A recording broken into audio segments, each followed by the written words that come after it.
এমন কিছু পাপ আছে যে পাপগুলো বান্দা কন্টিনিউয়াসলি করতে থাকলে তার রিজিকটা একসময় বন্ধ হয়ে যায়।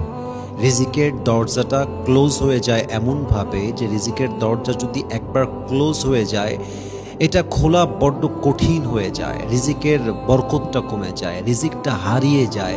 একটা সময় গিয়ে মানুষটা খাবারের জন্য, রিজিকের জন্য হাহাকার করে, গরিব হয়ে যায়, রাস্তার ভিখারি হয়ে যায়। এমন কিছু পাপ আছে যে পাপগুলো আমরা না বুঝে করি।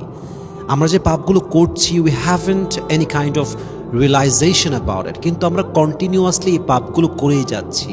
সে পাপগুলো কি, আমরা কেমনে বাঁচবো, সে পাপগুলো আজকে আমরা জানতে চাই। বলেন সবাই ইনশাআল্লাহ। ফার্স্ট অফ অল, যে পাপের জন্য আপনার রিজিকের দোয়ার বন্ধ হতে পারে, সংকীর্ণ হতে পারে, কমে যেতে পারে, সবচেয়ে বড় পাপটা হচ্ছে সুদের পাপ। সুদ খাওয়া, সুদ খাওয়া যে কত বড় গুনাহ, আল্লাহর হাবিব বলেছেন সুদের ব্যবসা করা, সুদ খাওয়া মানে হচ্ছে আল্লাহর সঙ্গে যুদ্ধ করা। কোনো পাপের ব্যাপারে এমন কোনো কথা আসে নাই যে এই পাপ করলে তুমি আল্লাহর সঙ্গে যুদ্ধ করছো। কোনো পাপের ব্যাপারে কথা নাই এরকম।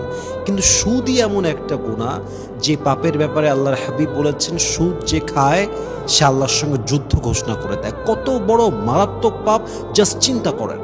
মনে হয় যে সুদের মাধ্যমে আমার তো ইনকাম বাড়তেছে, টাকা বাড়তেছে, আমার হেল্প হচ্ছে, আমার এই হচ্ছে, আমার ওইটা বাড়তেছে, সম্পদ বাড়তেছে। বাট বেসিক্যালি দিন শেষে আপনি এমন একটা পাপ করছেন যে পাপটা আপনার ফিউচারে আপনার রিজিকের দরজাকে সংকীর্ণ করে ফেলবে, রিজিকের দরজাকে বন্ধ করে ফেলবে। এজন্য সুদ থেকে আমাদেরকে বাঁচতে হবে। সুদ নেওয়া কিংবা দেওয়া কোনো অন্যায় আমরা যেতে চাই না। আল্লাহ আমাদের সুদ মুক্ত জীবন দান করুক, পরে সবাই আমিন। 2 নাম্বার, যেই পাপে রিজিক বন্ধ হয়ে যায় তার ভিতরে সবচেয়ে বড় অন্যতম পাপ হচ্ছে আল্লাহর অকৃতজ্ঞ হওয়া, আল্লাহর কাছে শুকর গুজার না হওয়া। আপনার কাছে যা আছে তাতেই পড়বেন আলহামদুলিল্লাহ। যতটুকু আছে আপনি ততটুকুতেই সুখী। আল্লাহকে বলবেন, আল্লাহ তুমি যদি আমারে দিয়ে সুখী হও, আমি তোমার থেকে নিয়ে সুখী। আল্লাহ যদি তুমি আমার থেকে কেড়ে নিয়ে সুখী হও, আমি তোমার বান্দা হিসেবে তাতেই খুশি। আল্লাহ তুমি আমারে বেশি দাও তাতেও খুশি, তুমি আমারে কম দাও তাতেও আমি খুশি, তুমি আমারে একদমই না দাও তাতেই আমি খুশি। তুমি যদি বলো ইয়েস তাতেও আমি খুশি, তুমি যদি বলো নো তাতেও আমি খুশি, তুমি যদি আমায় গরিব বানাও তাতেও খুশি, ধনী বানাও তাতেও খুশি। আল্লাহ তুমি আমার সঙ্গে যা করবা তাতেই আমি পড়বো আলহামদুলিল্লাহ। এই যদি হয় আপনার অ্যাটিটিউড, ওয়াল্লাহি আল্লাহর কসম করে বলছি, আল্লাহ তাআলা বলেছেন লা ইন শাকারতুম লা আযীদান্নাকুম ওয়া লা ইন কাফারতুম ইন্না আযাবি লাশাদীদ। তুমি যদি শুকর গুজার হতে পারো, তোমার যে নিয়ামতটা আজকে আছে, তুমি যদি শুকর গুজার হয়ে কৃতজ্ঞ হতে পারো, আমি আল্লাহর সাথে সাথেই সে নিয়ামতটাকে দ্বিগুণ বাড়ায় তোমাকে দান করবো। সুবহানাল্লাহ পড়বেন না আপনারা সবাই? সো শুকর গুজার হবেন। Be grateful about what you have, don't feel regret about what you don't have. যা আছে তাতে খুশি হয়ে যান, যা নাই তা নিয়ে কমপ্লেন করবেন না। আল্লাহ চাইলে দিবে, আল্লাহ না চাইলে না দিবে, doesn't matter for me. I just have to be grateful from my own place. আমি আল্লাহকে বলবো, আল্লাহ তুমি যা দিয়েছো আমি তাতে কৃতজ্ঞ আছি, আমি পড়ছি আলহামদুলিল্লাহ। সকলে রাজি আছেন তো সবাই ইনশাআল্লাহ? শুকর গুজার হতে হবে, নাশুকরি করলে রিজিকের দরজাটা বন্ধ হয়ে যাবে। 3 নাম্বার, আত্মীয়তার সম্পর্ক বিচ্ছিন্ন করা। That's a big sin, that's a big sin, big crime. এত বড় পাপ, এটা আমরা বুঝি না, আমরা কল্পনাই করি না। অকারণে আমরা আত্মীয়তার সম্পর্ক চিরতরে বিচ্ছিন্ন করে ফেলি। এক হচ্ছে মাঝে মাঝে যোগাযোগ হয়, কথা হয়, মোটামুটি একটা লেভেলের সম্পর্ক আছে, that's a different matter. But এমনও সম্পর্ক আছে 10 বছরে একবার কথা হয় না, জানাজার নামাজের সময় না আসলে, রক্তের কেউ না মরে গেলে দেখাই হয় না। এটা কোনো আত্মীয়তার সম্পর্ক বলে আমি পার্সোনালি বিলিভ করি না। হয়তো আমাদের জীবনে এমন কোনো সম্পর্ক থাকতে পারে যে আমরা কোনো খোঁজও রাখি না, কোনো কথাও বলি না, বছরে একবার দেখাও হয় না, এটা ঠিক না। আত্মীয়তার সম্পর্ক বজায় রাখা এটা ঈমানের আলামত, এটা মুমিনের দায়িত্ব, মুসলমানের দায়িত্ব এইটা। অতএব যদি আপনি অকারণে আত্মীয়তার সম্পর্ক বিচ্ছিন্ন করেন, আপনার রিজিকের দরজাটা সংকীর্ণ হতে পারে, রিজিকটা কমে যেতে পারে। 4 নাম্বার, যেই পাপে বান্দার রিজিকের দরজাটা ক্লোজ হয়ে যায়, সংকীর্ণ হয়ে যায়, সবচেয়ে বড় পাপটা হচ্ছে, অন্যতম পাপ হচ্ছে অসততা।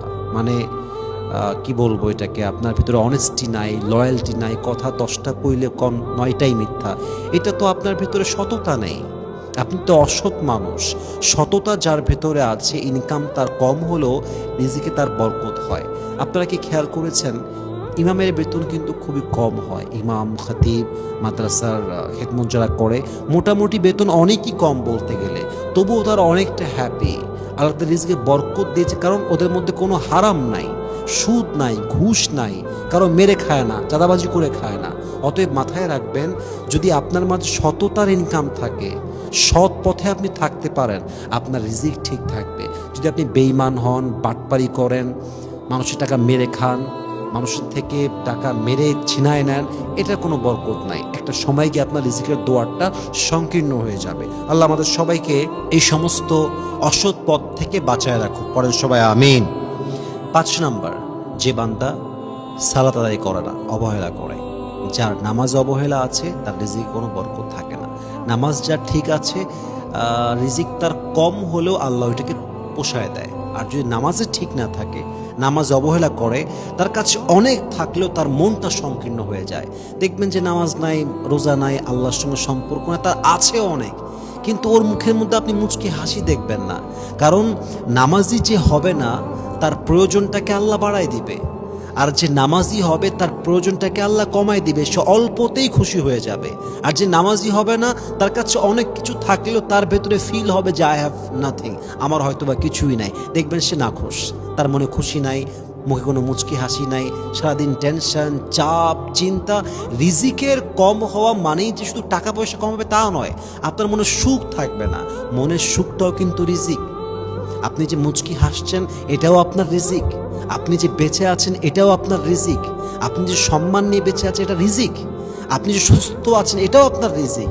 আপনি যে বাসায় বসে আছেন, শুয়ে আছেন, এই জীবনটাও একটা রিজিকের মধ্যে পড়ে। আপনার স্বাস্থ্যটা একটা রিজিকের মধ্যে পড়ে। রিজিক কমে যাওয়া মানে টাকা কমে যাবে, চাকরি হারায় যাবে, ব্যবসায় লস হবে, তা নয়। রিজিকে কমে যাওয়া মানে কি?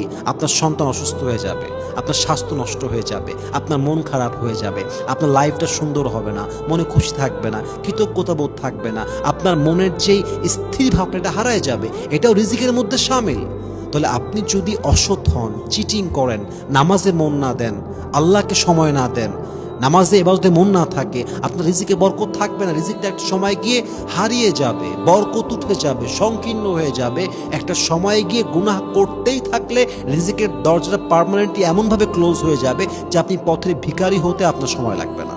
এর জন্য আমরা চেষ্টা করব নামাজ পড়ার জন্য, চিটিং না করার জন্য, অসৎ পথে কামাই না করা, সুদ না খাওয়া, অকৃতজ্ঞ না হওয়া, আল্লাহর প্রতি ঈমান রেখে, বিশ্বাস রেখে যদি আমরা সত্যের সঙ্গে কামাই করতে পারি, আমাদের রিজিকের দরজাটা আল্লাহ তাআলা এমনভাবে খুলবেন যা আমরা কল্পনাও করতে পারি না। আল্লাহ আমাদের সবাইকে এই সমস্ত পাপ এবং অন্যায় থেকে বেঁচে থাকার তৌফিক দান করুক। আমরা সকলেই পড়ছি আমিন।